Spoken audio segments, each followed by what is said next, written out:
श्री सीताराम भगवान की जय। प्रश्नोत्तर मणिमाला भाग 9 में आपका स्वागत है। गीता।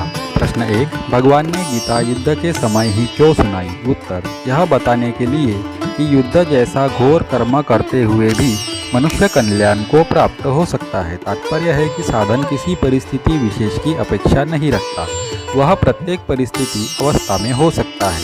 कारण कि परमात्मा प्रत्येक परिस्थिति में जो का त्यों विद्यमान है, अतः वह प्रत्येक परिस्थिति में प्राप्त किया जा सकता है। प्रश्न 2, गीता का सिद्धांत सर्वश्रेष्ठ क्यों माना गया है?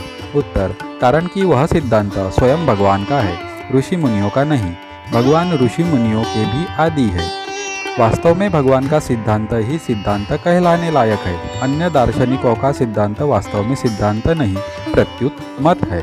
प्रश्न 3, भगवान ने रामायण में कहा है, मम दर्शन फल परम अनुपा, जीव पाव निज सहज स्वरूपा।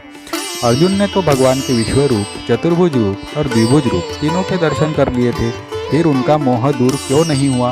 उत्तर, दर्शन देने के बाद मोह दूर करने की जिम्मेदारी भगवान की होती है। अर्जुन का मोह आगे चलकर नष्ट हो ही गया था।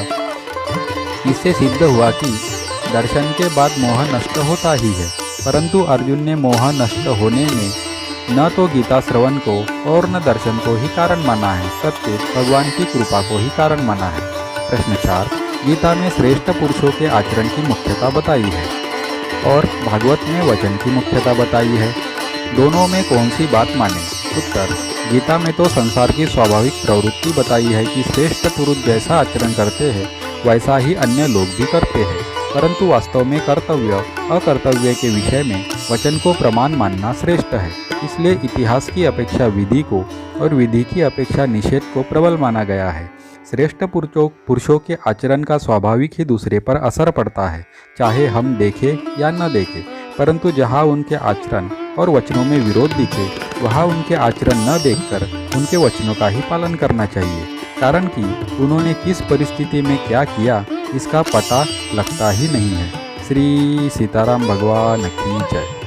अगर आप भी भगवान को मानते हैं और साधु संतों में श्रद्धा भाव रखते हैं तो मेरे वीडियो को लाइक कीजिए, एक प्यारा सा कमेंट कीजिए और मेरे चैनल को सब्सक्राइब कीजिए।